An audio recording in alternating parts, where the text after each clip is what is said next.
সুপ্রিয় দর্শক, আসসালামু আলাইকুম। সবাইকে স্বাগত জানাচ্ছি হার্ট টক বাংলা চ্যানেলের নিয়মিত অনুষ্ঠান মাথায় কত প্রশ্ন আসে। আজকে 31শে জুলাই 2025 বাংলাদেশের জন্য এক সেন্সে ডি ডে, ডুমসডে। কেন ডুমসডে?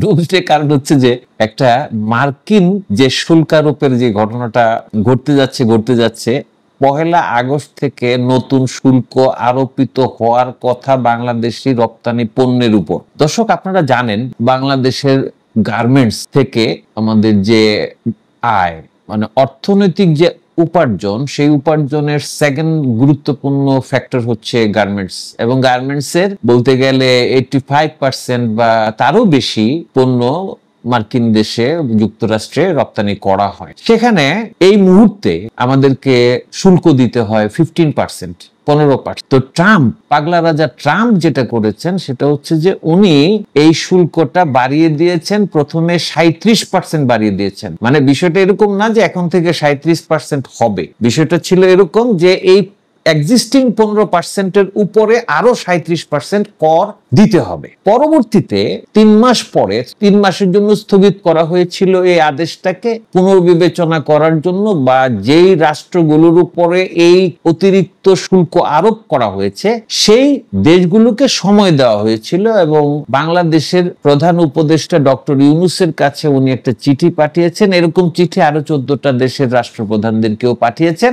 সেখানে স্পষ্ট বলা আছে, তখন আবার এটাকে কমিয়ে 37কে কমিয়ে 35% করা হয়েছে, যে 35% শুল্ক আরোপ করা হবে। এবং সেখানে এই শুল্ক এড়িয়ে যাওয়ার যে কোনো পদ্ধতির উল্লেখ করা হয়েছে, যে কোনো পদ্ধতি, যে কোনো চেষ্টাকে প্রতিহত করা হবে এবং শুল্ক দিতেই হবে। তো এই বিষয়টা নিয়ে এই শুল্ক আরোপ যেগুলি করা হয়েছে, যেমন ভিয়েতনাম, লাওস, ইউরোপিয়ান ইউনিয়নের দেশগুলো, জাপান, কম্বোডিয়া, সমস্ত দেশে, ভারত, সবার উপরে এটা করা হয়েছিল। তো বাংলাদেশের উপরে ছিল 3 নম্বরে ছিল বাংলাদেশ, মানে শুল্কের দিক থেকে। যেমন ভিয়েতনামের উপরে 44% ছিল, লাওসের উপরে ছিল মনে হয় 40%, বাংলাদেশের উপরে ছিল 37%, ভারতের উপরে ছিল 35%, এরকম পার্সেন্টেজ গুলি ছিল। তো যেটা অদ্ভুত ব্যাপার, মানে প্রথমে একটা খবর বলে নেই যে বাংলাদেশের একটি বাণিজ্য প্রতিনিধি দল, বাণিজ্য উপদেষ্টা সহ বাণিজ্য প্রতিনিধি দল বর্তমানে আমেরিকাতে আলোচনা চালাচ্ছেন, আমেরিকান প্রতিপক্ষদের সাথে কথাবার্তা বলতেছেন, চেষ্টা করছেন বিষয়টাকে সমাধান করার জন্য। এবং সর্বশেষ যে খবর পাওয়া যাচ্ছে তাতে করে আশা করা যায় যে বিষয়টা সমাধান হতে পারে, বাট এটা শিওর না। আজকে 31শে জুলাই, আজকে রেজাল্টটা আসতে হবে, কারণ আগামীকাল থেকে এই শুল্কটা আরোপ হবে। এই শুল্কটার যে যদি আরোপ করা হয়, যেটা আগের ঘোষণা, তাহলে সেটা কিন্তু বাংলাদেশের অর্থনীতির জন্য প্রাণঘাতী একটি বিষয়ে পরিণত হবে। এটা বুঝার জন্য বিশেষজ্ঞ হওয়ার দরকার নেই। সাধারণ মানুষ, আমরা সাধারণ সাংবাদিক, আমরাও জিনিসটা বুঝি, সাধারণ মানুষও জিনিসটা বুঝে যে যেই দেশের দীর্ঘদিন যাবত গার্মেন্টস পণ্যের উপরে এই ডিপেন্ডেন্সিটা আমাদের রয়েছে, এবং দুর্ভাগ্যজনকভাবে আমরা যেখানে সুবিধা পাই সেখানেই সবকিছু নিয়ে ঝাঁপিয়ে পড়ি। আমরা অগ্র পশ্চাৎ বিবেচনা করি না। আমরা এটা কখনো চিন্তা করি না যে একটা জায়গায় বন্দী হয়ে থাকা, মনোপলি একটা বিষয়ের ভিতরে ঢুকে যাওয়ার বিপদ আছে। আমি কেন এই কথাটা বলতেছি? কারণ সেটা হচ্ছে আমাদের মার্কিন যুক্তরাষ্ট্র নির্ভরতা এমন একটা লেভেলে চলে গেছে যে এখন যখন মার্কিন যুক্তরাষ্ট্র বলতেছে যে আমরা শুল্ক আরোপ করব, ইনস্ট্যান্টলি আমাদের কোনো ভিন্ন উপায় নাই যে এটার থেকে রক্ষা পাওয়া। একমাত্র উপায় হচ্ছে তাদের হাতে পায়ে ধরে বোঝানো এবং আমাদেরকে, মানে এখন বাংলাদেশের যে বলা হচ্ছে যে সাফল্যটা পাচ্ছে আলোচনার মাধ্যমে, সেটাকে আলোচনাটা কি? অনেকেই জিনিসটা আসলে ওরকম ক্লিয়ার না, আমিও ক্লিয়ার ছিলাম না। যে বিষয়টা জানা গেছে সেটা হচ্ছে বাংলাদেশের প্রতিনিধি দল মার্কিন প্রতিনিধি দলকে বুঝাচ্ছেন, অমুক দেশকে আপনারা এই সুবিধা দিচ্ছেন, অমুক দেশকে আপনারা এই সুবিধা দিচ্ছেন, অমুক দেশকে আপনারা এই সুবিধা দিচ্ছেন। তার মানেটা হচ্ছে আমাদেরকে কেন দিবেন না, এক ধরনের দয়া প্রার্থনা, করুণা প্রার্থনা, এবং এছাড়া কোনো উপায়ও নাই। বিষয়টা হচ্ছে কি, এই যে করুণা প্রার্থনা, এটাতে কাজ হবে কি না, এটা হলো একটা প্রশ্ন।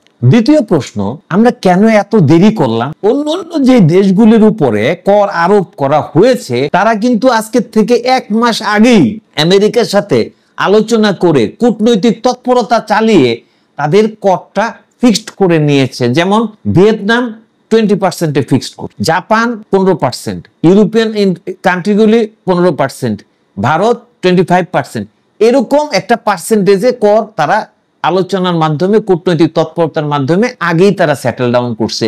সবার জন্যই কিন্তু 1 আগস্ট থেকে এই কর চালু হওয়ার কথা, বাংলাদেশের জন্য সেটা সত্য।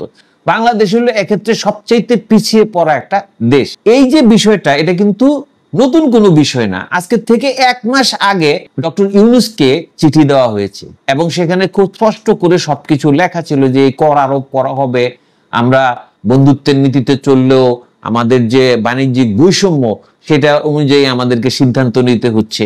এবং দেখা যাচ্ছে যে বিষয়টা তাই, বাংলাদেশ থেকে আমেরিকাতে যত পণ্য যায় তার 4 ভাগের 1 ভাগ পণ্য আমেরিকা থেকে বাংলাদেশে আসে না। তো এটা তাদের জন্য খুব হিউমিলিটিং। তো এই জিনিসটাকে অ্যাপ্রোচ করার জন্য এত দেরি কেন হলো, এটাও কিন্তু একটা বড় প্রশ্ন।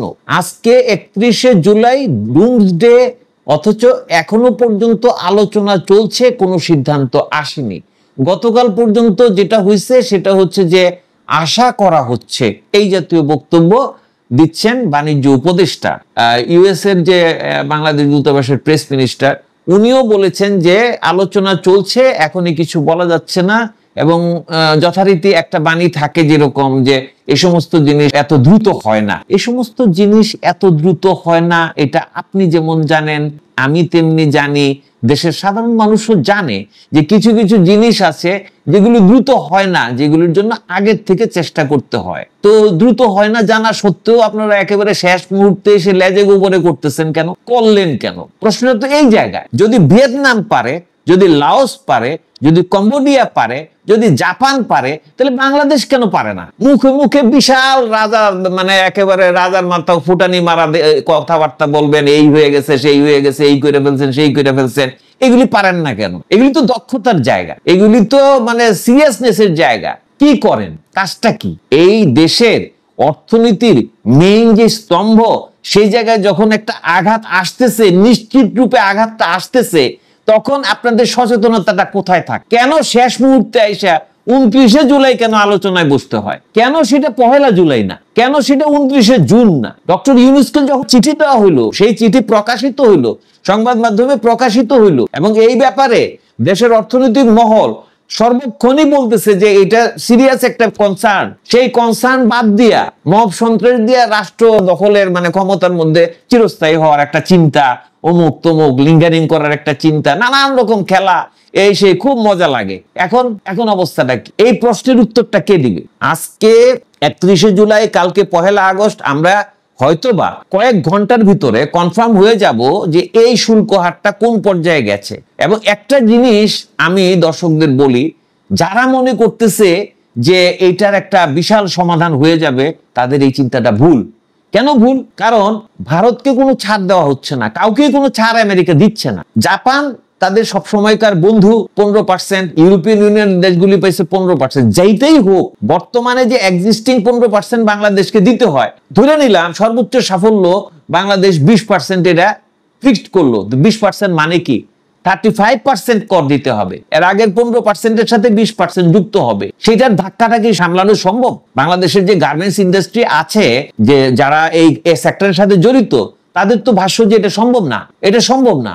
আপনি সাফল্য বলতে, আলোচনা বলতে, এটাই তো মানে একটা রাজনৈতিক বিষয়ের মধ্যে সবকিছুকে নিয়ে যাওয়া হচ্ছে। এখন বলা হবে কি যে না, আমরা এটা করছি, যে 20% এটা করতে চাইছিল 35%, আমরা 20% করছি। আরে আলটিমেটলি তো বিষয়টা 35% গিয়ে দাঁড়াইছে এক্সিস্টিং 15%-এর জায়গায়।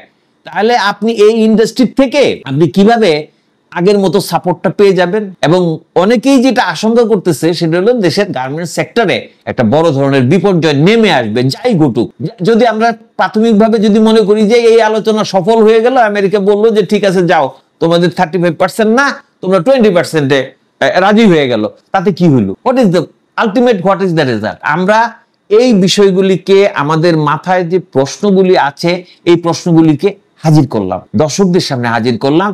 আমার মনে হয় যে সরকার এই ক্ষেত্রে চরম অদক্ষতার পরিচয় দিয়েছে এবং সময়কে মূল্য না দিয়ে, সময়ের মূল্য নিয়ে আমরা স্কুল কলেজে প্রচুর প্রবন্ধ নিবন্ধ এইগুলি পড়ি এবং এই সমস্ত জ্ঞানী লোকজন, নোবেল পাওয়া লোকজন, তারা মানে এইগুলি তাদের কাছ থেকেই আমরা শিখছি যে সময়ের মূল্য দিতে হয়। তো কোথায় মূল্য দেওয়া হইলো? তো দর্শক, জানি না কি হয়, কিন্তু দেশের অর্থনীতির উপরে একটি আঘাত যে আসছে সেটি নিশ্চিত জানুন। আজকের মতো এখানে বিদায় নিচ্ছি। সামনে আবারও দেখা হবে নতুন কোনো গুরুত্বপূর্ণ প্রশ্ন নিয়ে। ধন্যবাদ সবাইকে।